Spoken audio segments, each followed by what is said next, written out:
Hi friends, அனைவருக்கும் வணக்கம். So இன்றைக்கி நம்ம இந்த வீடியோவில் முகலாய பேரரசில் மூணாவதாக வரக்கூடிய அரசர் ஓகேங்களா, அவர் யாருன்னா அக்பர். அவரை பற்றி தான் நம்ம பார்க்க போகிறோம். நம்ம ஆல்ரெடி பாபர் மற்றும் ஹுமாயூன், அதுக்கப்புறம் பார்த்திங்கன்னா ஷெர்ஷா ஓகேங்களா. ஸோ இவங்களோட 3 பேரோட வரலாறும் ஏற்கனவே எடுத்தாச்சு. அதை வீடியோ கீழே டிஸ்கிரிப்ஷன் லிங்க் கொடுக்குறேன். ஸோ அதை பார்க்காதவங்க பார்த்துக்கங்க. ஸோ அதை ஃபஸ்ட்டு பார்த்துட்டு வந்துருங்க. அதனுடைய ஸ்டோரி தான், அதனுடைய கதையோட ஒரு கண்டினியூட்டி தான் இது ஓகேங்களா. ஸோ அது பார்த்தா உங்களுக்கு கிளியராக அண்டர்ஸ்டாண்ட் ஆகிடும் ஓகேங்களா. ஸோ இன்றைக்கி நம்ம பார்க்க போகிறது பார்த்திங்கன்னா அக்பர் பார்க்க போகிறோம்.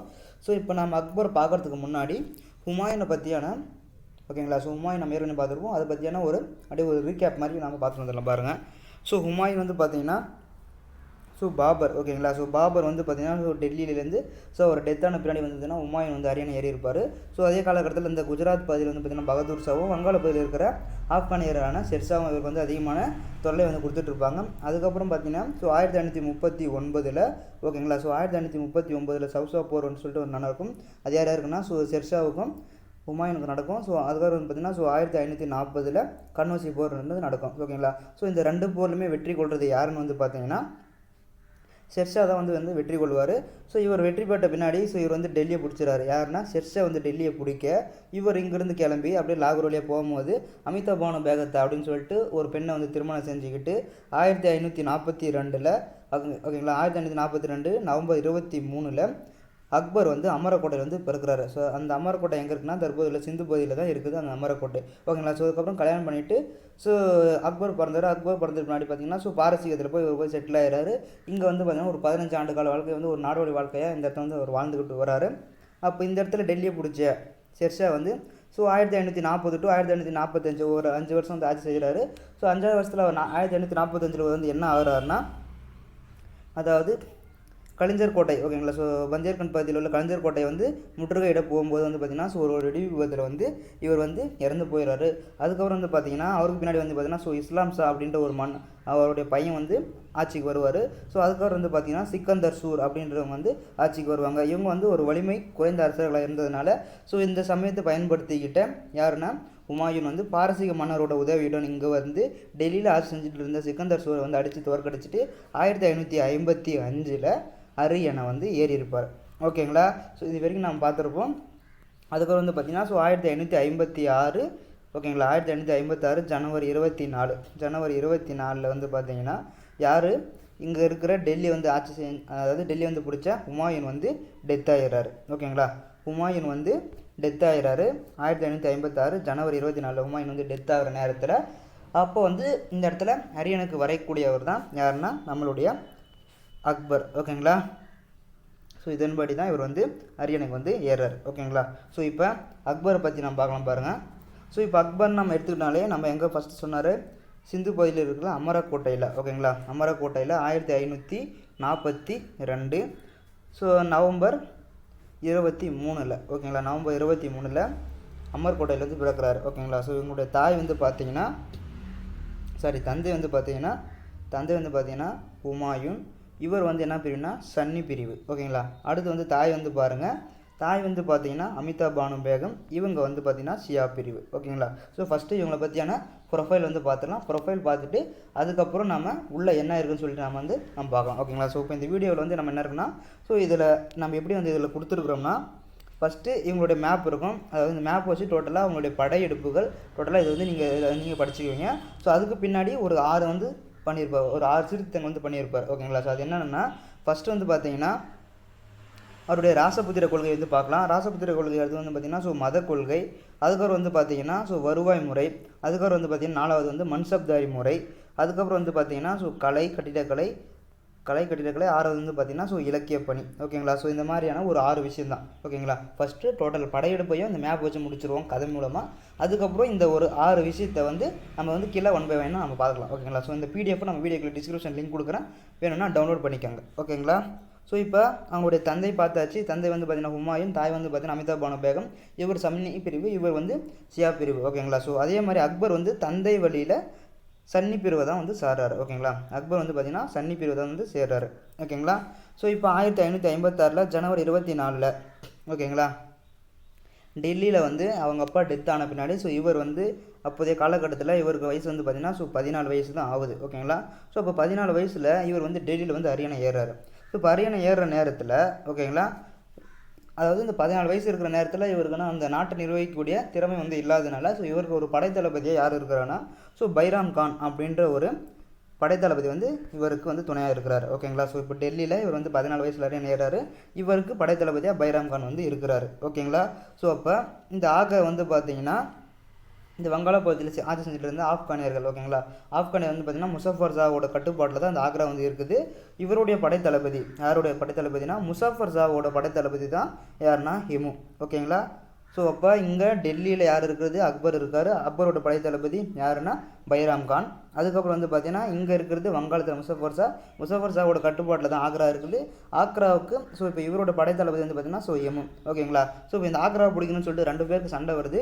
2 பேர் வந்து எந்த இடத்துல வந்து சண்டை போடுறாங்க அப்படின்னு சொல்லிட்டு பார்த்தோம்னா பானிபட். ஓகேங்களா. ஸோ தற்போது ஹரியானாவில் உள்ள பானிபட் என்ற இடத்துல வந்து 2 படைகள் வந்து சந்திக்குது. ஓகேங்களா. ஸோ அதன்படி வந்து பார்த்தீங்கன்னா 1556 நவம்பர் 5 ஓகேங்களா. ஸோ 1556 நவம்பர் 5 வந்து 2 படைகளும் வந்து சண்டை போடுறாங்க. எங்கன்னா ஹரியானாவில் இருக்கிற பானிபட் பகுதி. ஓகேங்களா. யாருன்னா எமு, இந்த பக்கம் வந்து பார்த்தீங்கன்னா ஸோ அக்பரோட படைத்தளபதியான பைராம் கான். ஓகேங்களா.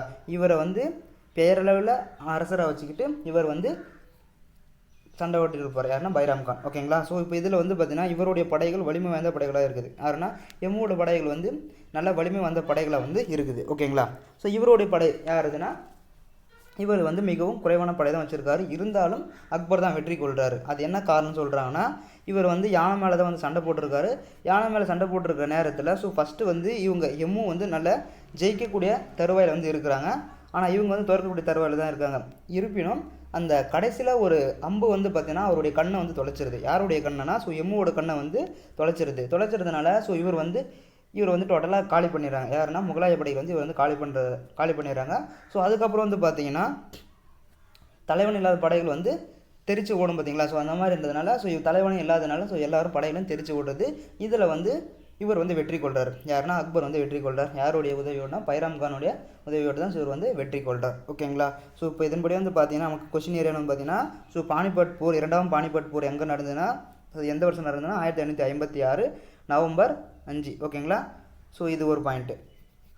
ஸோ அதுக்கப்புறம் வந்து பார்த்தீங்கன்னா இவங்க வந்து ஆக்ரா தான் ஃபஸ்ட்டு வந்து இவருக்கு வந்து தலைநகராக இருந்தது. அதுக்கப்புறம் வந்து பார்த்தீங்கன்னா பதேர்பூர் சிக்ரியை வந்து இவர் வந்து தலைநகராக மாற்றிருப்பார். ஓகேங்களா. ஸோ இப்போ அக்பரோட முதல் தலைநகர் வந்து பார்த்தீங்கன்னா ஆக்ரா. அதுக்கப்புறம் வந்து பார்த்தீங்கன்னா பதேர்பூர் சிக்ரி வந்து இவருடைய தலைநகராக மாறி இருக்குது. ஓகேங்களா. ஸோ இப்போ இந்த இடத்துல ஓகேங்களா. ஸோ இப்போ டெல்லியில் வந்து இவர் வந்து ஆட்சி செஞ்சுட்ருக்கிறாரு. இப்போ இவர் வந்து தோற்கடிச்சிட்டாங்க. ஸோ இப்போ இந்த காலகட்டத்தில் என்ன நடக்குதுன்னா இப்போ இவர் வந்து பார்த்தீங்கன்னா யாருன்னா இவரோட பைராம் கான். ஓகேங்களா. பைராம் கான் வந்து என்ன பண்ணுவார்னா இந்த காலகட்டத்தில் இவர் வந்து அக்பரை வந்து கேட்காம எந்த ஒரு விஷயத்தையும் தானாகவே முடிவெடுத்து செஞ்சுட்டு இருப்பார். ஸோ இந்த மாதிரி செஞ்சுட்டு இருக்கிற நேரத்தில் அக்பருக்கு வந்து கோவப்படுறாரு. ஓகேங்களா. ஸோ அக்பர் வந்து இவர் மேலே கோவப்பட்டு என்ன இவங்க எதை பார்த்தாலும் நம்ம கேட்காம எதை பார்த்தா இவ்வளோ செஞ்சுட்ருக்காரு அப்படின்னு சொல்லிட்டு இவர் நினச்சிட்டு இருக்க நேரத்தில் ஸோ இவனை ஏதாச்சும் ஒன்று பண்ணணும் அப்படின்னு சொல்லிட்டு இவர் என்ன பண்ணுறாரு, வேறு சில பகுதிகளை வந்து போய் நாட்டை வந்து கைப்பற்றுங்க அப்படின்னு சொல்லிட்டு இவங்க அனுப்புகிறாரு. இல்லை 2 ஆப்ஷன் வந்து கொடுக்குறாரு. ஓகேங்களா. வேறு பகுதி வந்து கைப்பற்ற சொல்கிறாங்க. இல்லை நீங்கள் சவுதி அரேபியாவில் இருக்கிற மெக்காவுக்கு போய் புனித யாத்திரை போங்க அப்படின்னு சொல்லிட்டு இவர் வந்து சொல்கிறாரு. யாருன்னா அக்பர் வந்து சொல்கிறாரு. அதன்படி யார் போகிறாருன்னா பைராம் கான் வந்து இங்கேருந்து கிளம்பி சவுதி அரேபியாவுக்கு போகிறாரு. ஓகேங்களா. போகிற வழியில் என்ன நடக்குதுன்னா பைராம் கான். ஓகேங்களா. ஸோ இந்த மாதிரி இவர் வந்து இவரை கேட்காம பண்ணுறதுனால இவருக்கு மேலே இவர் வந்து கோவம். ஓகேங்களா. ஸோ அதனால் ஆப்கானிய ஒருவரை வச்சு போட்டு தள்ளிடுறாரு. யாருன்னா ஸோ அக்பர் வந்து ஆப்கானிய ஒருவரை வந்து இவர் வந்து போட்டு தள்ளிடுறாரு. யார் பைராம் கான். ஓகேங்களா. ஸோ பைராம் கான் இடத்துல டெத் ஆகிறாங்க. பைராம் கானோட பையன் வந்து யாருன்னு பார்த்தீங்கன்னா ஸோ அப்துர் ரஹீம் கான். ஓகேங்களா. ஸோ அப்துர் ரஹீம் பைராம் கானோட பையன் வந்து பார்த்தீங்கன்னா அப்துர் ரஹீம். ஓகேங்களா. ஸோ அப்துர் ரஹீம் வந்து என்ன பண்ணுறாங்கன்னா இவர் வந்து ஒரு அறிவுமிக்க மேதையாக இருக்கிறார். ஓகேங்களா. ஸோ அது அறிவில் வந்து சிறந்து விளங்குறாரு. அதனால் இவரை வந்து இவருடைய அவைக்கு டெல்லியில் இருக்கிற ஸோ இவருடைய அவைக்கு கொண்டு வந்து இவருக்கு வந்து ஒரு பட்டத்தை கொடுத்து அந்த பட்டத்தின்படி இவர் வந்து அதாவது இவருடைய அவையில் வந்து சிறப்பாக இருந்தாங்க அப்படின்னு சொல்லிட்டு சொல்ல வராங்க. அப்துல் ரஹீம் என்ன பட்டம் கொடுத்தாங்கன்னா கான் இ கான். ஓகேங்களா. கான் இ கான் அப்படின்ற ஒரு பட்டத்தை வந்து கொடுத்து இவருடைய அவையில் வந்து சிறப்பாக இருந்தாங்க அப்படின்னு சொல்லிட்டு சொல்ல வராங்க. ஓகேங்களா. ஸோ அதுக்கப்புறம் வந்து பார்த்திங்கன்னா அதுக்கு பின்னாடி மறுபடியும் இவர் வந்து ஆட்சி செய்கிறாரா அப்படின்னு சொல்லிட்டு நம்ம கேட்டோம்னா இதுக்கு பின்னாடி வந்து பார்த்திங்கன்னா இன்னொரு பிரச்சனை வருது. அது யாருன்னா இவருடைய வளர்ப்பு தாயான மாகாம் அனாகா. ஓகேங்களா.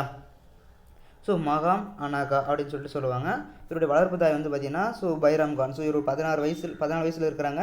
14 வயசு ஒரு போர் வெற்றி பெற்ற பின்னாடி பைராம் கான் தான் டோட்டல் எல்லாத்தையும் பார்த்துட்டு இருக்காரு. என்ன நம்ம ஆட்சி செய்ய முடியலையே அப்படின்னு சொல்லிட்டு இவருக்குள்ள ஒரு மனஸ்தாபம் இருக்குது. அதன்படி பார்த்தீங்கன்னா ஸோ இவரை நம்ம கொலை பண்ணிட்டோம்னா ஸோ நம்ம வந்து அடுத்து அந்த ஆட்சியை பிடிக்கலாம் அப்படின்ற மாதிரி கான்செப்ட் வருது. ஸோ இவரை நம்ம வந்து கொலை பண்ணிடுறாங்க எங்கே மெக்காவுக்கு போக சொல்லிட்டு. ஸோ அதுக்கு பின்னாடி இவர் ஆட்சிக்கு வராருன்னா ஆட்சிக்கு வரல. அதுக்கு பின்னாடி ஒரு பிரச்சனை வருது.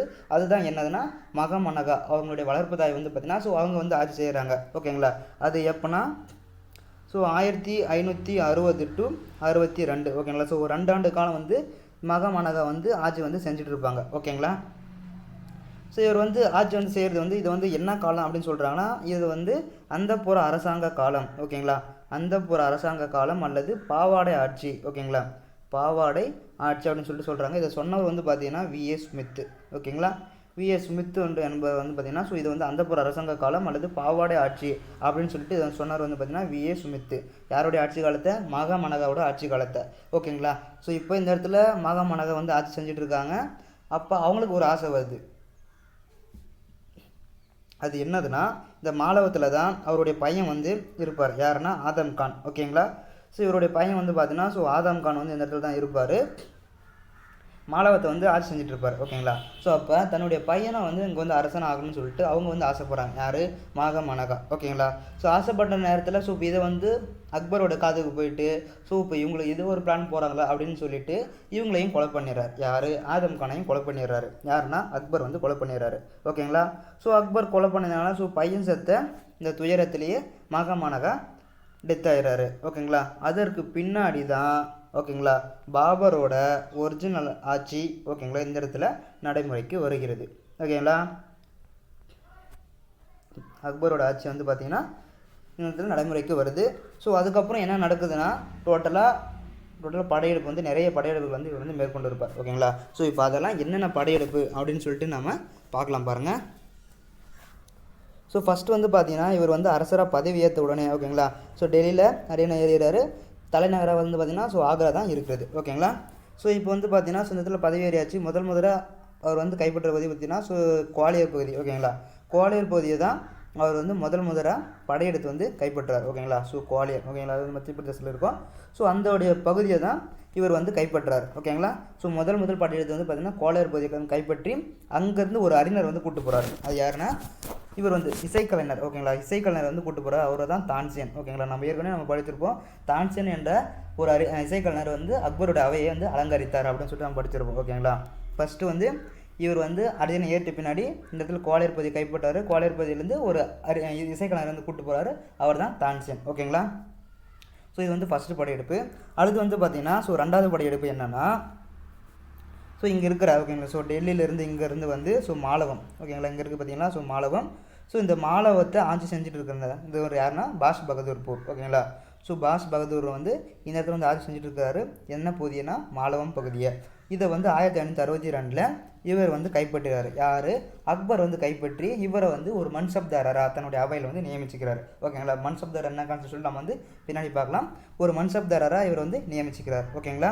ஸோ ஃபஸ்ட்டு குவாலியருக்கு அடுத்து வந்து பார்த்திங்கன்னா மாலவத்தை கைப்பற்றுறது யார்கிட்ட இருந்து கைப்பற்றினாங்கன்னா பாஷ் பகதூர்பூர். எந்த ஆண்டுன்னு கேட்டால் 1562. ஓகேங்களா? ஸோ அடுத்து வந்து ஓகேங்களா ஸோ இப்போ இந்த இடத்துல முடிஞ்சாச்சு. அடுத்து வந்து என்ன பண்ணுறாங்கன்னா 1564 கோண்டுவானா. ஓகேங்களா? கோண்டுவானாவில் இங்கே இருக்குது 1564 கோண்டுவானா. ஓகேங்களா? கோண்டவானாவோட அரசியாக இருந்து வந்து யார் பார்த்தீங்கன்னா ஸோ ராணி துர்காதேவி. ஓகேங்களா? ராணி துர்காதேவி வந்து பார்த்தீங்கன்னா இந்த கோண்டவானா பகுதியோட அரசியாக வந்து இருந்திருப்பாங்க. ஸோ அவங்கக்கிட்டேருந்து வந்து பார்த்திங்கன்னா ஸோ இவங்க வந்து இது பிடிச்சிட்டு அப்படியே இங்கே வந்து 1564 இது வந்து பிடிச்சிடுறாங்க. யார்? கோண்டவானா பகுதியை. யார்கிட்ட இருந்து? துர்காதேவிக்கிட்ட இருந்து. யார் கைப்பற்றினது? அக்பர் வந்து கைப்பற்றினது. எந்த வருஷம் கைப்பற்றினது? 1564. ஓகேங்களா? ஸோ இப்போ 3 படையெடுப்பு முடிஞ்சது. ஓகேங்களா? ஸோ அடுத்து 4வது படையெடுப்பாக என்ன சொல்கிறாருன்னா இங்கே இருக்கிற டெல்லியிலேருந்து மறுபடியும் இங்கே வந்து ஓகேங்களா ஸோ இந்த இடத்துல 3ஆவது படையெடுப்பு முடிஞ்ச உடனே இங்கே வந்து 4வது படையெடுப்பு குஜராத் படையெடுப்பு வந்து 1573 வந்து கைப்பற்றுறாங்க. ஓகேங்களா? ஸோ அப்போ இந்த இடத்துல ஆட்சியாளராக இருந்தது யார்? முசஃபர் ஷா. ஓகேங்களா? ஸோ அப்போ டெல்லியிலேருந்து வந்து குஜராத்தை ஆட்சி செஞ்சு கொண்டு இருந்த முசஃபர் ஷாவிடம் இருந்து குஜராத் வந்து கைப்பற்றப்பட்டது. அது எந்த ஆண்டுன்னு கேட்டால் 1573. புரியுதுங்களா? சரி, ஓகே. ஸோ அடுத்த படையெடுப்பு யாருக்காகனா இங்கே இருக்கிற டெல்லியிலேருந்து இங்கே இருக்கிற மேவார். ஓகேங்களா, மேவார்னா ஸோ இந்த பக்கம் சுற்றி வந்து பார்த்திங்கன்னா யார் இருப்பாங்கன்னா ராசபுத்திரர்கள். ராசபுத்திரர்கள்லாம் யாருன்னா இந்துக்கள். ஓகேங்களா, இவங்கெல்லாம் இந்துக்கள், இவங்க வந்து பார்த்திங்கன்னா முஸ்லீம்கள். ஓகேங்களா, ஸோ இப்போ இந்த இடத்துல அவங்க என்ன சொல்ல வரனா, இவர் வந்து ஒரு வலிமை மிக்க பேரரசை வந்து உருவாக்க ஆரம்பிக்கிறார். யாருன்னா, அதாவது முகலாய பேரரசு வந்து வலிமை மிக்க பேரரசாக உருவாக்குறதுக்காக ஸோ இவங்க கூட வந்து ஒரு திருமண உறவுகளை ஏற்படுத்திக்கணும் அப்படின்னு சொல்லிட்டு இவர் வந்து நினைப்பார். யாருன்னா அக்பர் நினைப்பார். யார் கூடனா ராசபுத்திரர்களோட கூட. ஓகேங்களா, திருமண உறவை ஏற்படுத்திக்கினா ஒரு வலிமை மிக்க பேரரசை வந்து நம்ம உருவாக்க முடியும் அப்படின்னு சொல்லிட்டு இவங்க கூட ஒரு திருமண உறவை ஏற்படுத்தியதுக்கு இவர் வந்து சம்மதம் தெரிவிக்கிறார். அக்பர் வந்து சம்மதம் தெரிவிக்கிறாரு. அதன்படி வந்து பார்த்தீங்கன்னா இவங்க வந்து ஒத்து வரதில்லை. யாருன்னா இந்துக்கள், ராசபுத்திரர்கள்னு சொல்லக்கூடிய இந்துக்கள் வந்து இவங்க வந்து ஒத்துக்கிறதில்ல. அதன்படி அவரை எதிர்த்தவர் வந்து யாருன்னா, அதாவது மேவரை ஆட்சி செய்த ராணா உதய் சிங். ஓகேங்களா, மேவரை ஆட்சி செய்த ராணா உதய் சிங் வந்து பார்த்தீங்கன்னா ஸோ இவரோட உடன்பாட்டுக்கு வந்து ஒத்து போகிறதில்ல. ஸோ அதனால் என்ன பண்ணுறாருனா, இவர் இங்கேருந்து வந்து மேவாரை வந்து கைப்பற்ற நினைக்கிறார். யார்? அக்பர். ஸோ இதை அதாவது இவர் கைப்பற்றது வரேன்னு சொல்லிட்டு தெரிஞ்சுக்கிட்ட ராணா உதய் சிங் என்ன பண்ணுறாருனா தப்பிச்சு வேற எங்கேயோ போயிடுறாரு. ஓகேங்களா, தப்பிச்சு போகிறதுனால ஸோ இவருடைய படைத்தளபதி வந்து 2 பேர் இருக்காங்க. அவங்க வந்து யாருன்னா ஜெய்மால். ஓகேங்களா, ஜெய்மால், ஸோ பட்டா. ஸோ 2 படைத்தளபதிகள். அதாவது மேவார் பகுதி ஆட்சி செஞ்சுருக்கோம் பார்த்தீங்கன்னா ராணா உதய் சிங். இதை வந்து கைப்பற்றதுக்கு யார் வராருன்னா அக்பர் வராரு. ஸோ இவர் வந்து தப்பிச்சு போயிடுறாரு. இவங்களை வந்து நம்மளை சமாளிக்க முடியாது அப்படின்னு சொல்லிட்டு இவர் போயிடுறாரு. இவருக்கு 2 படைத்தளபதிகள் இருக்கிறாங்க. அவங்களுடைய பேர் யாருன்னா ஜெய்மால் மற்றும் பட்டா. ஸோ இவங்க 2 பேரும் இவருடைய படையை வழி நடத்தி ஸோ இவங்களுக்கு எதிராக அக்பருக்கு எதிராக வந்து போர் கொள்கிறாங்க. போரில் அக்பர் தான் வெற்றி பெறாரு. இவர்களுடைய ஓகேங்களா, ஸோ ஒரு அரசனே பயந்து ஓடிட்டான். ஆனால் படைத்தளபதிகள் வந்து இவங்க வந்து ஒரு வீரமாக சண்டை போடுறாங்களே அப்படின்னு சொல்லிட்டு இவங்களுடைய இந்த வீரத்தை பாராட்டி இவங்களுக்கு வந்து ஒரு சிலையை வந்து ஓகேங்களா இவர் வந்து ரெடி பண்ணுறாரு. யாருன்னா அக்பர் வந்து ரெடி பண்ணுறாரு. ஓகேங்களா, இவங்களுக்காக சிலை வந்து வைக்கிறார். ஓகேங்களா, ஸோ அதுக்கப்புறம் வந்து பார்த்திங்கன்னா இவங்க கூட மறுபடியும் சண்டை நடக்குதுன்னா இவங்களுடைய பையனான ராணா உதய் சிங். ஓகேங்களா, ராணா உதய் சிங்கோட பையன் வந்து பார்த்திங்கன்னா ராணா பிரதாப் சிங். ஓகேங்களா, ராணா பிரதாப் சிங். ஓகேங்களா, ராணா பிரதாப் சிங். இவங்க வந்து என்ன பண்ணுறாங்கன்னா அக்பருக்கும் ஸோ இவங்களுக்கு இடையே நடைபெற்ற போர் வந்து பார்த்திங்கன்னா என்ன போர்னா ஆல்டிகாட் போர். ஓகேங்களா, ஸோ ஆல்டிகாட் போர்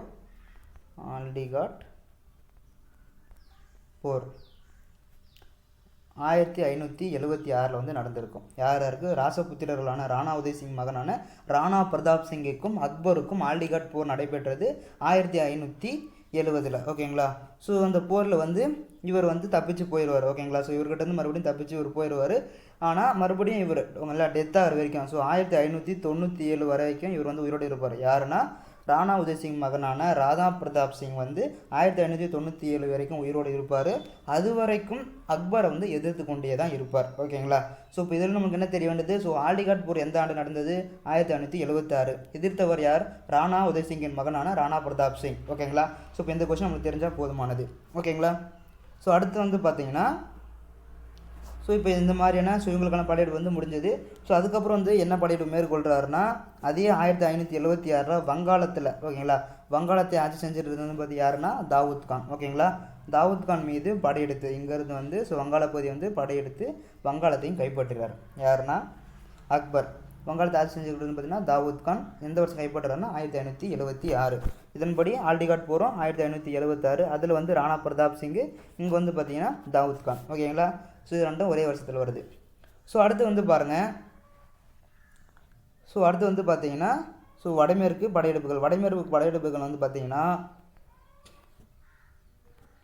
வடமேற்கு படையெடுப்புகள் ஸோ இங்கே இருக்கிறாரு. ஸோ வடமேற்கு படையெடுப்புகள் வந்து பார்த்திங்கன்னா ஸோ அதாவது இங்கே இருக்கிறது ஆப்கானிஸ்தான் தலைநகர் காபூல் மற்றும் காஷ்மீர். ஓகேங்களா, ஸோ இது வந்து பார்த்திங்கன்னா காஷ்மீர் வந்து பார்த்திங்கன்னா ஸோ 1586. ஓகேங்களா, காஷ்மீர் வந்து பார்த்திங்கன்னா 1586லையும் இந்த பக்கம் இருக்கிற சிந்து பகுதி. ஓகேங்களா, சிந்து பகுதி வந்து பார்த்திங்கன்னா ஸோ 1591லையும் கைப்பற்றியிருப்பார்.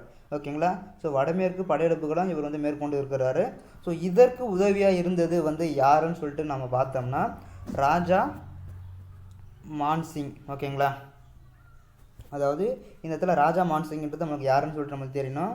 ஃபஸ்ட்டு அக்பர் வந்து ராசபுத்திரர்களான ராஜா பீர்மால். ஓகேங்களா, ராஜா பீர்மாலோட வந்து அவங்க பொண்ணை வந்து கல்யாணம் பண்ணிக்குவாங்க. ராஜா பீர்மாலுக்கு வந்து பார்த்திங்கன்னா ஒரு பொண்ணு. ஓகேங்களா, அர்கா பாய் அப்படின்ற மாதிரி ஒரு பொண்ணு இருக்குது. என்ன பாய்? அர்கா பாய். பின்னால் அவங்க தான் ஜோத் பாய் அப்படின்னு சொல்லிட்டு அழைக்கப்படுவாங்க.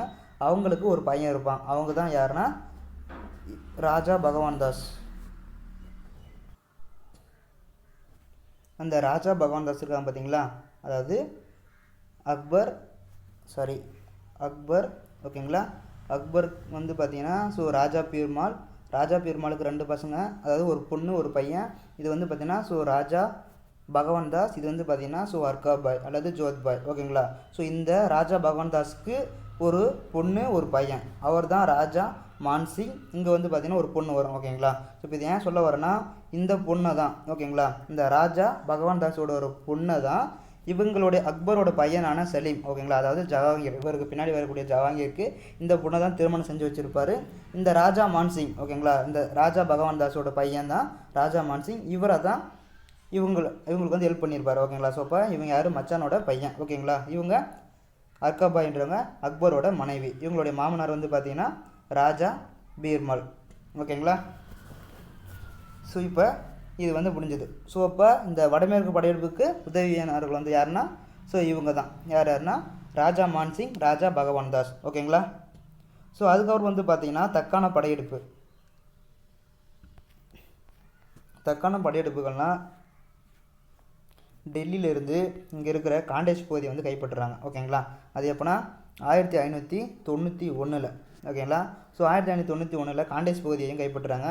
அதே 1596 பெரார் ஓகேங்களா. ஸோ பெரார் வந்து ஆட்சி செஞ்சுருக்கிறது பார்த்தீங்கன்னா சாந்த் பீபி ஓகேங்களா. ஸோ இவர் வந்து யாருன்னா முசஃபர் ஷாவோட ஆளுநராக இருந்திருப்பாங்க ஓகேங்களா. நம்ம ஃபஸ்ட்லேயே நம்ம படிச்சிருப்போம், அதாவது முசஃபர் ஷா வந்து இந்த ஆக்ரா பகுதி வந்து ஆக்கிரமிச்சிட்டு இருப்பார். அவருடைய படைத்தளபதி தாகியமும் 2 பேருக்கு போர் நடந்து தான் இந்த போர் ஓகேங்களா, 2ஆம் பானிபட் போர்னு சொல்லிட்டு நம்ம பார்த்துருக்கோம். ஸோ இவங்கக்கிட்ட ஒரு ஆளுநராக இருந்தவர் தான் யாருன்னா சாந்த் பீபி. அவர் எந்த பகுதி ஆட்சி செஞ்சாருன்னா பெரார் பகுதி ஆட்சி செஞ்சுருக்காரு. அவர் வந்து எந்த ஆண்டு ஓகேங்களா, இந்த சாந்த் பீபி அக்பரால் எந்த ஆண்டு கைப்பற்றப்பட்டதுன்னா இங்கே 1596 கைப்பற்றப்பட்டது ஓகேங்களா. ஸோ அதுக்கப்புறம் வந்து பார்த்திங்கன்னா அக்பரோட கடைசி படையெடுப்பு வந்து பார்த்திங்கன்னா ஸோ குஜராத்துக்கு எதிரானது தான் ஓகேங்களா. கடைசி படையெடுப்பு வந்து பார்த்திங்கன்னா ஸோ குஜராத்துக்கு எதிரானது. ஸோ அதன்படி முதல் படையெடுப்பு வந்து பார்த்திங்கன்னா ஸோ குவாலியர் ஓகேங்களா. ஃபஸ்ட்டு படையெடுப்பு வந்து குவாலியர், இங்கிருந்து தான் தான்சேன் வந்து இசைக்கலைஞர் வந்து கூட்டு போயிருப்பார். இங்கே வந்து குஜராத் படையெடுப்பு வந்து லாஸ்ட் படையெடுப்பு ஓகேங்களா. ஸோ இவ்வளோ தான் இவரை பற்றியான டோட்டல் படையெடுப்புகள் ஓகேங்களா. ஸோ இப்போ என்னன்றது அப்படியே நம்ம ஒரு ஓவரால் கிளான்ஸ் பார்த்துடலாம் பாருங்கள். அதாவது அக்பர் அமரக்கோட்டையில் 1542 நவம்பர் 23 இங்கே பிறக்கிறாரு. ஸோ அதுக்கப்புறம் வந்து பார்த்திங்கன்னா ஸோ இவர் வந்து ஒரு 15 ஆண்டுகள் ஆட்சிக்கு பின்னாடி இவங்களுடைய அப்பாவான ஹுமாயூன் வந்து டெல்லி அரியணை பிடிச்சிட்டு ஸோ 1556 ஜனவரி 24 இவர் டெத் ஆகுறாரு. இந்த டெத் ஆகிற நேரத்தில் இவருக்கு வயசு வந்து பார்த்தீங்கன்னா ஸோ 14. இவர் வந்து என்ன பண்ணுறாருனா, இவருக்கான அந்த நாட்டை நிர்வகிக்கக்கூடிய திறமை இல்லாததுனால ஸோ இவருக்கான ஒரு படைத்தளபதியை நியமிக்கிறாங்க. அதுதான் யாருன்னா பைராம் கான். ஸோ பைராம் கான் வந்து பார்த்தீங்கன்னா இவர் படைத்தளபதி இருக்கிறாரு. ஸோ இங்கே இருக்கிற ஆக்ராவை வந்து ஸோ முசஃபர் ஷாவோட கட்டுப்பாடு இருக்குது. அதுக்கப்புறம் இது 2 பேரும் கைப்பற்றதுக்காக 2 பேருக்கும் போர் நடக்குது. அதுதான் என்ன போர்னா பானிபட் போர்.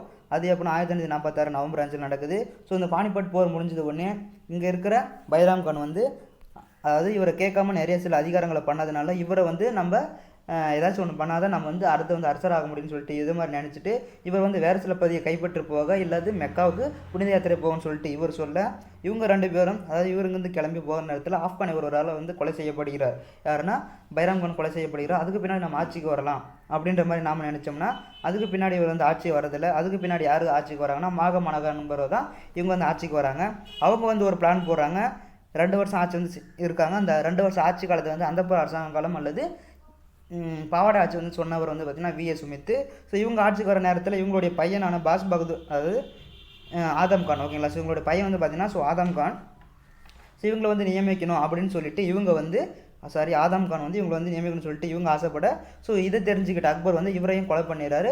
இதை தெரிஞ்சுக்கிட்டு துயருற்ற இவர் வந்து யாருன்னா மாகமானகா வந்து டெத் ஆகிடுறாரு. டெத் ஆன பின்னாடி அதுக்கப்புறம் தான் அக்பர் வந்து ஒரிஜினல் வந்து அரசராக வந்து பதவியேற்றுக்கிறாரு. பதவியேற்ற உடனே முதல் படையெடுப்பு மேற்கொள்கிறது வந்து பார்த்திங்கன்னா ஸோ குவாலியர் பகுதியிலிருந்து தான் ஒரு இசைக்கலைஞரை கூட்டு போகிறாரு. யாருன்னா தான்சேன். அவர் தான் அவருடைய அவையை வந்து அலங்கரிக்கிறாரு. ஸோ அதுக்கப்புறம் வந்து பார்த்திங்கன்னா ஸோ மாலவத்திலிருந்து பாஸ் பகதூர்புரம் வந்து கைப்பற்றாரு ஓகேங்களா. பாஸ் பகதூரிடம் வந்து மாலவத்தை வந்து கைப்பற்றாரு. அது 1562. ஸோ அதுக்கப்புறம் வந்து பார்த்தீங்கன்னா ஸோ 1564 கோண்டுவானா இளவரசனான ராணி துர்காதேவி வந்து வெற்றி கொள்கிறாரு. ஸோ அதுக்கப்புறம் வந்து பார்த்தீங்கன்னா குஜராத் பகுதியை வந்து கைப்பற்றாரு ஓகேங்களா. ஸோ குஜராத் பகுதியை வந்து கைப்பற்றாரு. ஸோ அதுக்கப்புறம் வந்து பார்த்தீங்கன்னா ஸோ மேவாரின் அரசரான ஓகேங்களா. ஸோ இங்கே ராசபுத்திரர் வந்து இந்துக்கள். ஸோ இவங்களை வந்து இந்த பகுதியை வந்து பிடிக்கணும் அப்படின்னு சொல்லிட்டு இங்கே வரும்போது இவர் வந்து தப்பிச்சு ஓடிறாரு.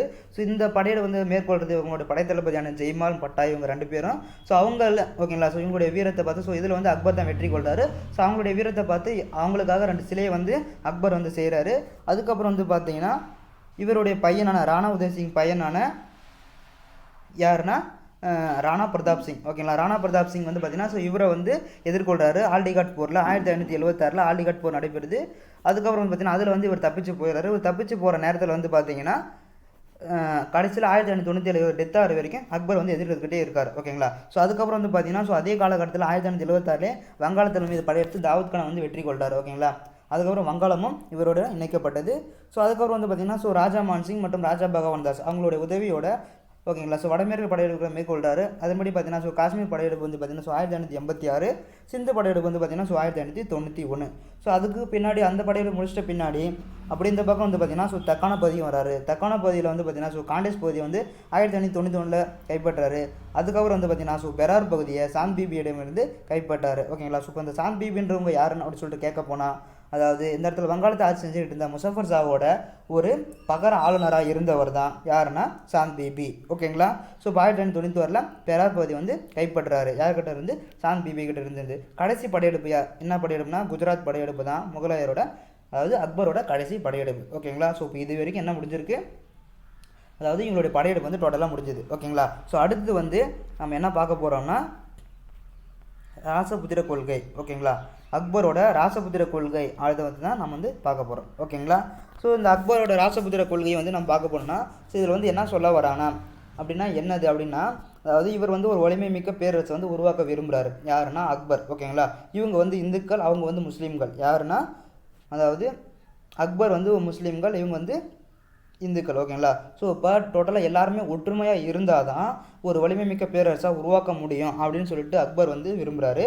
ஸோ அதன்படி வந்து பார்த்தீங்கன்னா இவங்களுக்கு அதாவது ராசபுத்திரர் வந்து ஒரு இந்துக்கள்,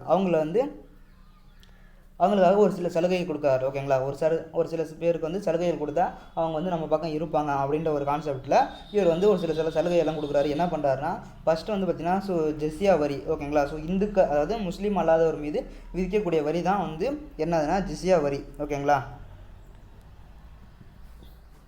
ஜிஸ்யா வரி வந்து இந்துக்கள் அல்லாத மீது விதிக்கக்கூடிய தான் ஜிஸ்யா வரி.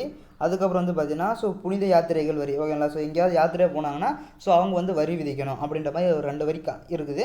ஸோ அந்த 2 வரியை வந்து இவர் வந்து நீக்கிறார். என்னத்துக்கு? இவருடைய நல்ல ஒரு உறவை மேம்படுத்த அந்த 2 வரியை நீக்கிறார் ஓகேங்களா. ராசபுத்திரர்களுடைய இந்த வரியை வந்து நீக்கிறாரு. ஸோ அதுக்கப்புறம் வந்து பார்த்தீங்கன்னா வேறு என்ன விஷயம் பண்ணுறாருன்னா ஸோ இந்து விதவைகள் ஓகேங்களா. ஸோ இந்து விதவைகள் வந்து ஸோ அவங்க ஹஸ்பண்ட் வந்து டெத் ஆன உடனே அவங்க வந்து உடன்கட்டை ஏறும் பழக்கம் வந்து இருந்திருக்கும். ஸோ அதனால் அந்த உடன்கட்டை ஏறும் பழக்கத்தையும் ஒழிச்சு விட்டுறாரு ஓகேங்களா. ஸோ அதுக்கப்புறம் வந்து என்ன நடக்குதுன்னா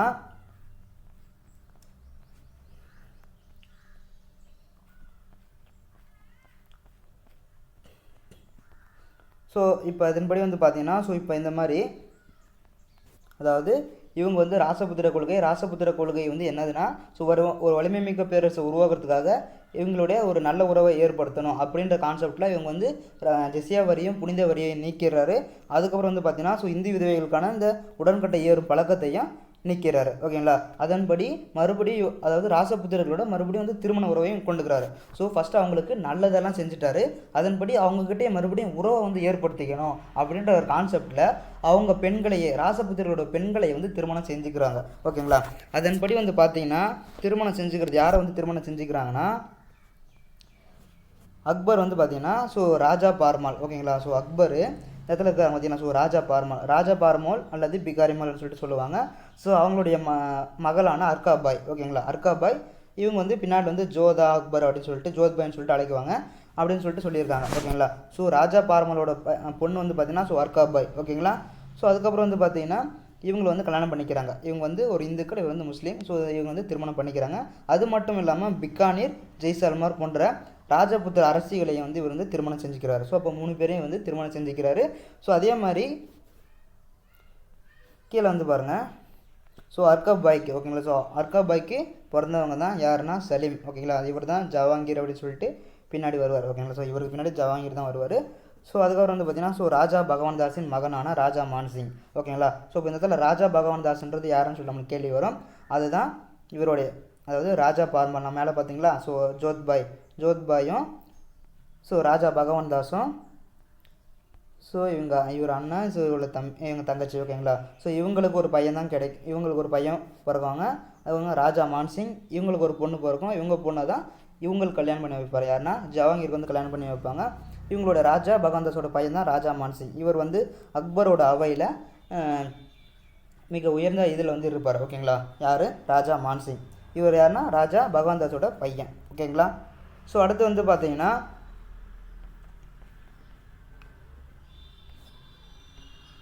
ஸோ இந்த மாதிரி ஒரு சில உறவுகளை, அதாவது இவங்களுக்கான ஒரு ஃபேவராக ஒரு 3 சில விஷயத்தையும் பண்ணுறாரு. இவங்க கூட திருமண உறவும் ஏற்படுத்தியாச்சு. ஆனால் இருந்தாலையும் ஒரு சில ராஜபுத்திரர்கள் வந்து பார்த்திங்கன்னா இவர் வந்து எதிர்த்துக்கிட்டே இருக்கிறாங்க. ஓகேங்களா. நம்ம ஏற்கனவே சொல்லியிருப்போம், ஆலிகாட் போரில் ராணா உதய்சிங் மரணத்தை பின்னாடி ஒரு மகன் ராணா பிரதாப் சிங் வந்து பார்த்திங்கன்னா ஸோ அக்பர் அதிகாரத்தை வந்து ஏற்காமல் 1597 வரைக்கும் தான் டெத்தார் வரைக்கும் வந்து எதிர்த்துக்கிட்டே இருப்பார். அதுக்கு பின்னாடி வந்து பார்த்திங்கன்னா ஸோ இங்கே பார்த்தீங்கன்னா சொல்லியிருப்போம் 1576 ஆலிகட் போர் நடைபெற்றது அப்படின்னு சொல்லிட்டு. ஸோ அதுக்கப்புறம் வந்து பார்த்தீங்கன்னா ஸோ 1581 அரசர் சந்திராசேனும் இவரை முகலாயர் எதிர்த்துக்கிட்டே இருந்தார். ஓகேங்களா. ஸோ அப்போ முகலாயர் ராசபுத்திர கொள்கைனா உங்களுக்கு என்னென்ன சொல்லிட்டு ஞாபகம் வரணும்னா, ஃபஸ்ட்டு வந்து பார்த்தீங்கன்னா அவரும் கூட நல்ல உறவை வந்து ஏற்படுத்தணும். அப்படி நல்ல உறவை ஏற்படுத்தினா அவங்களுக்கு ஏதாவது நல்லது பண்ணணும் அப்படின்ற கான்செப்டில் ஸோ ஜிஸ்யா வரி, பயண வரியும், உடன்கட்டை ஏறும் பழக்கத்தையும் ஒழிச்சிடுறாரு. அதுக்கப்புறம் இன்னும் அவங்கக்கிட்ட நெருங்கி போகணும் அப்படின்ற ஒரு கான்செப்டுக்காக அவங்க இளவரசியை திருமணம் பண்ணிக்கிறாங்க. அதன்படி பார்த்தீங்கன்னா ஜோத்பாய், ஓகேங்க, ராஜபாரனோடமான ஜோத்பாய் கல்யாணம் பண்ணிக்கிறாரு. இவங்க ராஜா பகவான் தாஸ், ஓகேங்களா, அவங்க வந்து மச்சான் ஆகணும். ஸோ அதுக்கு கீழே வந்து பார்த்தீங்கன்னா அவருக்கு வந்து கல்யாணம், அதாவது அவருக்கு வந்து பையன் இருக்கான் ராஜா மான்சிங். யாருக்கு? ராஜா பகவான் தாஸுக்கு பையனான ராஜா மான்சிங். அவருக்கு ஒரு பொண்ணு இருக்குது. ஓகேங்களா. அவங்க பொண்ணை வந்து தான் அவங்க பையனுக்கு சலீமுக்கு வந்து கல்யாணம் பண்ணி கொடுக்குறாரு. ராஜா மான்சிங் வந்து இவரோட அவையில் வந்து பெரிய அளவு திகழ்கிறாரு. ஸோ இந்த மாதிரி இவங்க வந்து ஒரு நல்ல உறவை ஏற்படுத்தினாலும் ஒரு சில பேர் வந்து எதிர்த்துக்கிட்டே இருக்காங்க. எதிர்த்தவர் வந்து பார்த்தீங்கன்னா so Rana Pratap Singh and last one பார்த்தீங்கன்னா அரசர் சந்திராசேன். ஓகேங்களா. ஸோ இவங்க 2 பேரும் எதிர்த்துக்கிட்டே இருக்கிறாங்க. ஸோ இதுதான் இவருடைய ராசபுத்திர கொள்கை. ஓகேங்களா. ஸோ அடுத்து வந்து பாருங்கள், ஸோ இங்கே வந்து பார்த்திங்கன்னா நம்ம ஏற்கனவே சொல்லியிருப்போம், ஆக்ரா தான் ஃபஸ்ட்டு வந்து இவருடைய தலைநகரமாக இருக்குது. ஸோ அதுக்கப்புறம் வந்து பார்த்திங்கன்னா ஸோ பதேர்பூர் சிக்ரி வந்து ஒரு புதிய தலைநகரை வந்து அக்பர் வந்து உருவாக்கினார் அப்படின்னு சொல்கிறாங்க. ஃபஸ்ட்டு ஆக்ரா, அதுக்கப்புறம் வந்து பார்த்திங்கன்னா பதேர்பூர் சிக்ரி. ஓகேங்களா. ஸோ இப்போ இதுதான் இவருடைய ராசபுத்திர கொள்கை. அடுத்தது வந்து சமய கொள்கை. சமய கொள்கையில் என்னென்னு சொல்ல வராங்கன்னா, அதாவது இவர் வந்து பார்த்திங்கன்னா அதாவது இவருடைய தந்தை, ஓகேங்களா. ஸோ அக்பரோட தந்தை பார்த்திங்கன்னா சன்னி பிரிவு, அக்பரும் சன்னி பிரிவு, தாயார் வந்து பார்த்திங்கன்னா சியா பிரிவு. ஸோ அக்பரோட பாதுகாவலரான பைராம் கான் வந்து சியா பிரிவு. அக்பரோட ஆசிரியர் வந்து பார்த்திங்கன்னா ஷேக் முபாரக் வந்து ஒரு மிதவாதி. ஓகேங்களா. அதாவது இவங்க சுற்றி இருக்கிறது எல்லாருமே ஒவ்வொரு மதப்பிரிவை சேர்ந்தவங்களாம் இருக்கிறாங்க. ஓகேங்களா. அதன்படி ஸோ இவங்களுடைய மனைவி வந்து பார்த்திங்கன்னா ஸோ இந்துக்கள். ஓகேங்களா. ஸோ அப்போ தந்தை வந்து சன்னி, தாய் வந்து சியா, பைராம் கானும் சியா பிரிவு, இவர் வந்து ஒரு மிதவாதி. இவர் கல்யாணம் பண்ணிக்கின இளவரசிகள் வந்து இந்துக்கள். ஓகேங்களா. ஸோ இந்த மாதிரியான அனைத்து மதங்களும் கலந்தது இவருடைய இது இருந்தது. ஓகேங்களா. ஸோ இவருடைய இதில் இருந்தது. ஸோ அதன்படி இவர் வந்து என்ன பண்ணுறாருன்னா, ஸோ இவர் வந்து டோட்டலாக இப்போ இந்த எல்லா மதத்தையும், ஓகேங்களா, ஸோ இந்த எல்லா மதத்திலும் என்ன சொல்லுது அப்படின்ற காரணத்தை வந்து தெரிஞ்சுக்கிறதுக்காக, ஓகேங்களா, ஸோ அனைவருக்கும் அமைதி, ஓகேங்களா, ஸோ அனைவருக்கும் அமைதி அப்படின்ற இந்த பாலசீக லாங்குவேஜில் சுல்கி குல் அப்படின்னு சொல்லிட்டு சொல்லுவாங்க. ஓகேங்களா. சுல்கி குல் அப்படின்ற ஒரு தத்துவத்தை வந்து பரப்புரை செய்கிறாரு. ஓகேங்களா. ஸோ இப்போ அனைத்து மதங்களும் இவர்கிட்ட இருக்கிறதுனால ஸோ இது வந்து சகிப்புத்தன்மை கொண்டவராக இருக்கிறாரு. ஸோ இதன் மூலமாக இவர் வந்து அனைவருக்கும் அமைதி, சுல்கி குல் அப்படின்ற ஒரு அறிவுரை வந்து பரப்புரை செய்கிறாரு. ஓகேங்களா. ஸோ இந்த பரப்புரை செஞ்சுட்டு என்ன பண்ணுறாருன்னா, அதாவது இங்கே பாருங்கள், 1575 ஓகேங்களா, 1575 இபாதத் கானா என்ற ஒரு தொழுகை இல்லத்தை வந்து கட்டுறாரு. ஓகேங்களா. அது எங்கே இருக்குன்னா புலந்தர்வாசாவில், ஸோ பதேர்பூர் சிக்ரி. ஓகேங்களா. ஸோ யூபியில் இருக்கிறது பதேர்பூர் சிக்ரியில் ஒரு தொழுகை இல்லத்தை வந்து கட்டுறாரு. ஓகேங்களா. ஸோ 1575 பதேர்பூர் சிக்ரியில் ஒரு தொழுகை இல்லத்தை வந்து கட்டுறாரு. ஸோ அந்த தொழுகை இல்லத்தில் என்ன பண்ணுறாங்கன்னா, ஒரு சில அறிஞர்களை கூப்பிட்டு வந்து, ஓகேங்களா, அதாவது பல்வேறு மதங்களை சார்ந்த புகழ்பெற்ற ஞானிகளோட, அந்த ஞானிகள் யாருன்னு சொன்னால் புருஷோத்தம் இந்து மதத்தை சேர்ந்தவங்க, மெகர்ஜனா ஜெராஸ்ட்ரிய மதம், அக்காவிவா அப்படின்றவங்க மான்சரட் எனும் போர்ச்சுகீஸ் கிறிஸ்துவ மதம், இர விஜயசூரி வந்து சமண மதம். ஸோ இந்த மாதிரி எல்லாரையும் கூப்பிட்டு வந்து இந்த மதத்தை வந்து ஆராய்ச்சி இவங்க டோட்டலாக என்ன சொல்ல வருது அப்படின்னு சொல்லிட்டு இவர் வந்து கேட்குறாரு. ஓகேங்களா. ஸோ இப்போ அதுக்கான ஒரு தொழுகை இல்லத்தை கட்டிட்டாரு. அந்த தொழுகை இல்லத்தில் கூப்பிட்டு போய் எல்லாரும் இவங்க வந்து டிஸ்கஸ் பண்ணி டோட்டலாக அவங்க கொடுக்கக்கூடிய ஒரே ஒரு ரிசல்ட் வந்து என்னென்னா அனைத்துமே ஒரு கடவுள் மட்டும்தான் இருப்பதாக. ஓகேங்களா? ஸோ இவங்க எல்லாமே என்ன சொல்ல வராங்கன்னா ஒரு கடவுள் மட்டும்தான் இருக்கிறதா அப்படின்னு சொல்லிட்டு இவங்க சொல்ல வராங்க. ஓகேங்களா? ஸோ இப்போ அதன்படி அவர் வந்து என்ன பண்ணுறாருன்னா தீன் இலாகி அல்லது தௌத்கீத் இலாகி. ஓகேங்களா? தீன் இலாகி அல்லது தௌத்கீத் இலாகி இதனுடைய பொருள் என்னன்னா தெய்வீக ஒரு கடவுள் கோட்பாடு. ஓகேங்களா? ஸோ இப்போ இவங்க வந்து பார்த்தீங்கன்னா ஸோ எல்லாருமே ஒரே ஒரு கடவுள் தான் இருக்கிறாரு. அதன்படி வந்து பார்த்தீங்கன்னா இதை வந்து என்ன சொல்கிறாருன்னா தௌதீத் அல்லாஹ் தீன் இலாகி அப்படின்ற ஒரு புதிய மதத்தை வந்து இவர் வந்து தோற்றுவிக்கிறார். ஸோ இதன்படி இந்த மதத்தின்படி இவர் வந்து பார்த்தீங்கன்னா இவர் வந்து குரு. ஓகேங்களா? ஸோ பீர் என்று அழைக்கப்படுகிற மத குரு இவர் வந்து பார்த்தீங்கன்னா அதாவது முரிக்கல். ஓகேங்களா? முரிக்கல் வந்து பார்த்தீங்கன்னா இவருடைய சீடர்கள். ஸோ பீர்னா குரு, முரிக்கல் வந்து சீடர்கள். ஓகேங்களா? ஸோ இதை நம்ம எப்படி வச்சுக்கலாம், பீருக்கு சைடிஷு முறுக்கு அப்படின்ற மாதிரி கூட நம்ம ஞாபகம் வச்சுக்கலாம். ஓகேங்களா? ஸோ அதை வந்து பார்த்தீங்கன்னா ஸோ இவர் வந்து ஒரு புதிய மதத்தை வந்து தோற்றுவிக்கிறார். அதுதான் என்ன பண்ணால் தீன் இலாகி அப்படின்ற மதம். ஸோ அதனுடைய பொருள் என்னென்னா ஒரு கடவுள் கோட்பாடு. ஓகேங்களா? ஸோ இதன்படி வந்து பார்த்தீங்கன்னா அவர் வந்து ஒரு இதை வந்து ரிலீஸ் பண்ணுறாரு. ஓகேங்களா? ஒரு ஆணை வந்து ரிலீஸ் பண்ணுறாரு. அது என்ன ஆணைனா அதுதான் தவறுபட ஆணைன்னு சொல்லிட்டு நம்ம சொல்லுவோம். ஓகேங்களா? அது என்னது தவறுபட ஆணை அப்படின்னு சொல்லிட்டு நம்ம கேட்டோம்னா அதாவது இங்கே பாருங்கள். ஸோ 1572 வந்து தீன் இலாகின்ற மதத்தை வந்து அவர் வந்து நிறுவியிருப்பார். ஸோ தீன் இலாகினா என்னென்னு தெரியும் உங்களுக்கு, ஒரு கடவுள் கோட்பாடு. ஸோ இதன்படி வந்து ஒரு ஆணை வந்து ரிலீஸ் பண்ணுறாரு, தவறுபட ஆணை. அந்த தவறுபட ஆணை என்னதுன்னா ஒரு ஜியோ மாதிரி பாஸ் பண்ணுறான்னு வச்சுக்கோங்க. இப்போ நம்ம கவர்மெண்ட் இப்படி ஜியோ பாஸ் பண்ணுது அந்த மாதிரி இவர் வந்து ஒரு இதை வந்து பாஸ் பண்ணுறாரு. அது என்னதுன்னா இஸ்லாமிய சட்டத்துக்கு புதிய விளக்கம் கூறி நீதி வழங்கும் அதிகாரம் தனக்கு உண்டு அப்படின்னு சொல்லிட்டு சொல்கிறாரு. ஓகேங்களா? ஸோ இஸ்லாமிய மதம் இருக்குது பார்த்தீங்களா, அது வந்து ஒரு புதுசாக ஒரு விளக்கம் கூறி அது வந்து அதுக்கான நீதி வழங்குகிற அதிகாரம் வந்து எனக்கு உண்டு. அதுதான் இந்த தவறுபட ஆணையில் வந்து சொல்லியிருப்பாங்க. ஓகேங்களா? தவறுபட ஆணையை வந்து சொல்லியிருப்பாங்க. ஓகேங்களா? ஸோ இப்போ இதுதான் இதில் நடந்திருக்கு. அதன்படி வந்து பார்த்தீங்கன்னா ஸோ அதுக்கப்புறம் வந்து பார்த்தீங்கன்னா இவர் யாருன்னா ஸோ இந்த மாதிரியான அவங்க அதாவது இந்த மத குருமார்கள்லாம் கூட்டு வந்து இந்த மாதிரி பண்ணிருக்கிற நேரத்தில் வந்து பார்த்தீங்கன்னா ஒருத்தர் வந்து பார்த்தீங்கன்னா அதாவது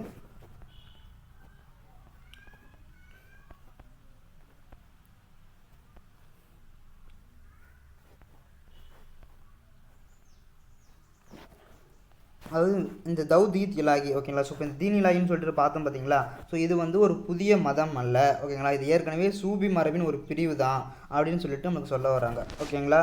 ஸோ இப்போ டோட்டலாக இது இந்த கான்செப்ட் என்ன சொல்ல வரோன்னு சொல்லிட்டு நம்ம பார்க்கலாம் பாருங்கள். அதாவது இந்த மத பிரச்சனை இல்லை. ஓகேங்களா? ஸோ மதத்தில் என்ன பண்ணுறாங்கன்னா டோட்டலாக அனைவரும் ஒவ்வொரு பிரிவை சார்ந்தவராக இருக்கிறாங்க. ஸோ அதனால் அவங்க என்ன சொல்ல வராங்கன்னா இப்படி இருக்கிறதுனால அனைவருக்கும் அமைதின்ற ஒரு கோட்பாடை, அதாவது சுல்கி குல் அப்படின்ற ஒரு கோட்பாடை வந்து இவர் வந்து முன்வைக்கிறாரு. அதுக்கப்புறம் வந்து பார்த்தீங்கன்னா ஸோ அனைத்து மத தலைவர்களையும் கூட்டி, ஓகேங்களா, அனைத்து மத தலைவர்களையும் கூட்டி அதுக்காக ஒரு இடத்த, ஓகேங்களா, ஒரு பிளேஸை ஜூஸ் பண்ணுறாரு. அதுக்கு தான் அந்த இபாதத் கானா அப்படின்ற ஒரு தொழுகை இல்லத்தை வந்து கட்டுறாங்க. அந்த தொழுகை இல்லத்தில் அனைத்து மத தலைவர்களையும் கூட்டி இது எல்லாத்தையும் நீங்கள் பார்த்துட்டு கடைசியில் என்ன ஒவ்வொரு மதம் என்ன சொல்லுது அப்படின்னு சொல்லிட்டு நம்ம கேட்குறாரு.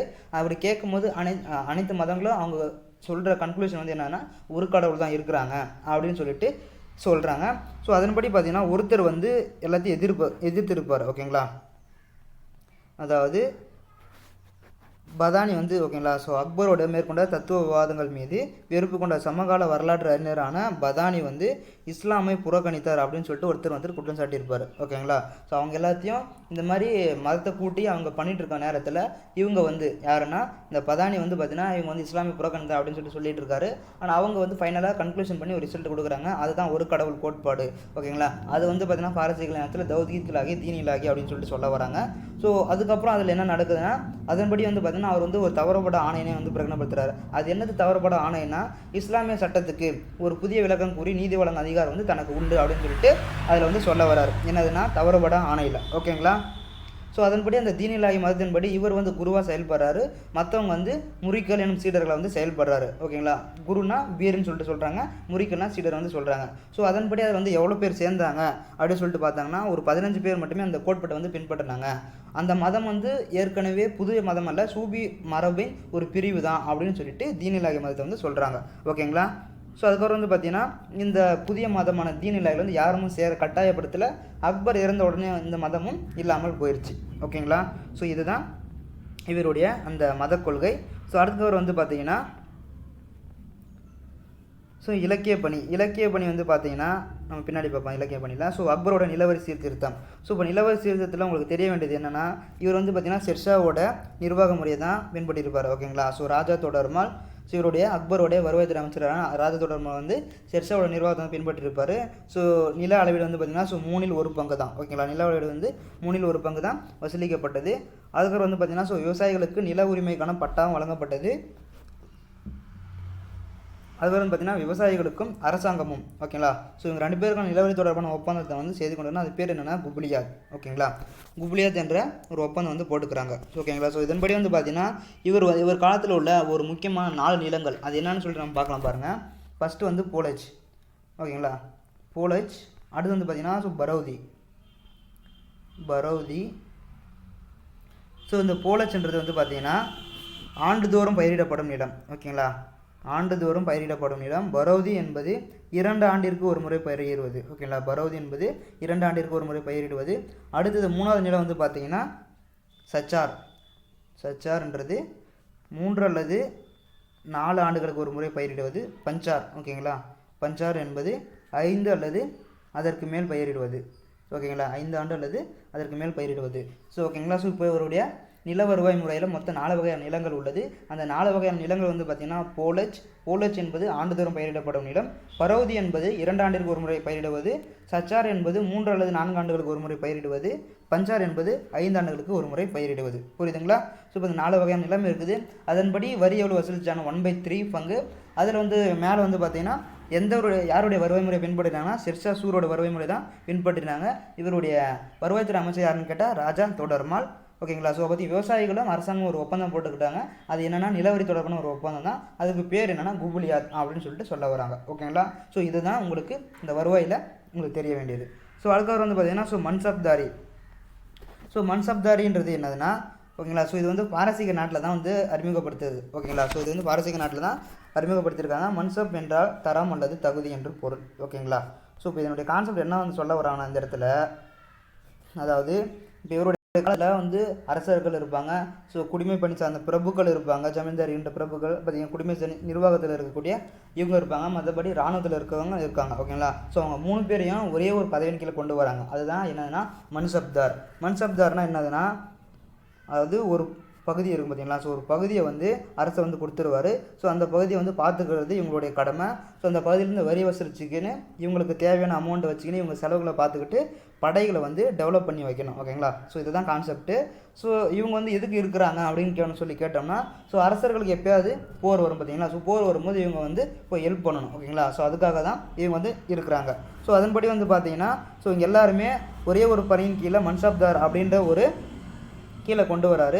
ஸோ அவங்க கீழே ஒரு நாட்டை கொடுக்குறாரு. அந்த நாட்டை பார்த்துக்கிறாங்க. ஸோ அந்த நாட்டை பார்த்துக்கிறதுக்கு இவங்களுக்கு சம்பளம் வந்து இந்த பகுதியிலேருந்து அவங்க வசூலித்து அரசர் தேவையும் போது இவங்க வந்து போய் வந்து உதவி செய்யணும். ஓகேங்களா. ஸோ இவ்வளோ தான். ஸோ இதில் வந்து பார்த்திங்கன்னா 2 பிரிவு வந்து சொல்கிறாங்க. ஜாட் மற்றும் சவார் அப்படின்னு சொல்கிறாங்க. ஜாட் என்பதுனா வீரர்களோட எண்ணிக்கை. ஓகேங்களா. ஸோ வீரர்களோட எண்ணிக்கை இது வந்து எப்படி இருக்கலாம்னா 10 முதல் 10,000 வரை. ஓகேங்களா. ஒரு பிரிவில் வந்து இருக்கலாம். ஓகேங்களா. அதுக்கப்புறம் பார்த்திங்கன்னா சவார் என்பது குதிரைகளோட எண்ணிக்கை. ஓகேங்களா. ஸோ இப்போ இந்த படையில் வந்து பார்த்திங்கன்னா எவ்வளோ குதிரையை வச்சுருக்குது அப்படின்ற மாதிரி கான்செப்டில் நமக்கு சொல்ல வராங்க. ஓகேங்களா. ஸோ இப்போ இதுதான் மன்சப்தாரி முறை. ஓகேங்களா. ஸோ அடுத்து வந்து பார்த்திங்கன்னா இப்போ இதில் வந்து பார்த்திங்கன்னா ஃபஸ்ட்டில் வந்து யார் இருக்காங்கன்னா மத்திய ஆசியாவை சேர்ந்தவர்களும் பாரசீகத்தை சேர்ந்தவர் மட்டுமே இந்த மாதிரியான மன்சப்தாரி முறையில் வந்து இருக்கிறாங்க. ஸோ அதற்கு பின்னாடி ஓகேங்களா. ஸோ இந்த ராஜபுத்திர கொள்கைகள்லாம் பின்னாடி வந்து பார்த்திங்கன்னா இவங்களும் ராஜபுத்திரர்களும் இவங்களுடைய இதில் வந்து சேர்ந்துக்கிறாங்க. அதாவது இந்த படையில் வந்து சேர்ந்துக்கிறாங்க. ஸோ இந்த மன்சப்தாரர் பதவி வந்து பரம்பரையானதா அப்படின்னு சொல்லிட்டு அவங்க கேட்டோம்னா பரம்பரையானது இல்லை. ஓகேங்களா. பரம்பரைன்னா என் பையனுக்கு பின்னாடி என் பேரன் அப்படின்ற மாதிரி வரணும் கான்செப்டில். பட் அந்த மாதிரி கொடுத்தாங்களான்னு கேட்டால் கண்டிப்பாக கொடுக்கல. பரம்பரை வந்து மரபுரிமை சார்ந்ததாக இல்லை. ஓகேங்களா. ஸோ அவ்வளோதான் அதில். ஸோ அதுக்கப்புறம் வந்து பார்த்தீங்கன்னா கட்டிடக்கலை வந்து பார்த்தீங்கன்னா அக்பர் வந்து பதேர்பூர் சிக்ரியையும் குஜராத் வெற்றி நினைவாக கட்டினார். ஓகேங்களா. ஸோ பதேர்பூர் சிக்ரி பார்த்திங்களா. ஸோ அதை வந்து குஜராத் வெற்றி நினைவாக கட்டியிருக்காரு. புலந்தர்வாசா என்ற நுழைவாயில் பார்த்திங்கன்னா மிகச்சிறந்த ஒன்றாகும். ஸோ அக்பர் வந்து பார்த்திங்கன்னா அக்பரி மகால், ஜஹாங்கீர் மகால், பஞ்ச் மகால், ஜோத்பாய். ஓகேங்களா. ஸோ அரண்மனை போன்றவர்களே சிவப்பு பளிங்கு கற்களால் கட்டி முடித்தார். ஓகேங்களா. ஸோ கலை கட்டிட பார்த்திங்கன்னா ஒரு 3 இதுக்கு வந்து கட்டியிருக்காரு. ஓகேங்களா. ஸோ அது பார்த்துக்கோங்க. ஸோ அதுக்கப்புறம் வந்து பார்த்திங்கன்னா இலக்கிய பணி. இலக்கிய பணின்னு சொல்லிட்டு நம்ம பார்க்கும்போது வந்து பார்த்திங்கன்னா ஸோ இவர் வந்து பார்த்திங்கன்னா டோட்டலாக எல்லாமே பாரசீக மொழியில் தான் டோட்டலாக ட்ரான்ஸ்லேட் பண்ணியிருப்பார். ஓகேங்களா, பாரசீக மொழியில் மொழிபெயர்க்கிறார். ஓகேங்களா எல்லாத்தையுமே. ஸோ இவருபடி அபுல் பாசர் வந்து பார்த்திங்கன்னா அபுல் பைசி. ஓகேங்களா, ரெண்டு பேர் இருக்காங்க. ஸோ இவங்க வந்து என்ன பண்ணுறாங்கன்னா ஸோ வடமொழியில் இந்தியாவில் இருக்கிற வடமொழி நூல்களை வந்து பாரசீக மொழியில் வந்து ட்ரான்ஸ்லேட் பண்ணுறாங்க. ஸோ அதன்படி வந்து பார்த்திங்கன்னா ஸோ அபுல் பாசர் வந்து என்ன பண்ணுறாருன்னா ஐனி அக்பர் நாமா என்ற வரலாற்று புகழ்மிக்க நூல்களை வந்து எழுதியிருக்கிறாரு. ஸோ அபுல் பைசி வந்து பார்த்திங்கன்னா இதிகாச நூல்களான ராமாயணம் மற்றும் மகாபாரதத்தை வந்து பாரசீக லாங்குவேஜில் மொழிபெயர்க்கிறார். ஓகேங்களா, ஸோ பாரசீக லாங்குவேஜில் வந்து மொழிபெயர்க்கிறார். யாருன்னா அபுல் பாசல் மற்றும் அபுல் பைசி. அபுல் பாசல் வந்து பார்த்திங்கன்னா ஐனி அக்பரி, ஒன்று பார்த்திங்கன்னா ஸோ அக்பர் நாமா. அபுல் பைஸ் வந்து பார்த்திங்கன்னா இது. ஓகேங்களா, ஸோ இதன்படி இவங்க வந்து மொழிபெயர்க்கிறாங்க.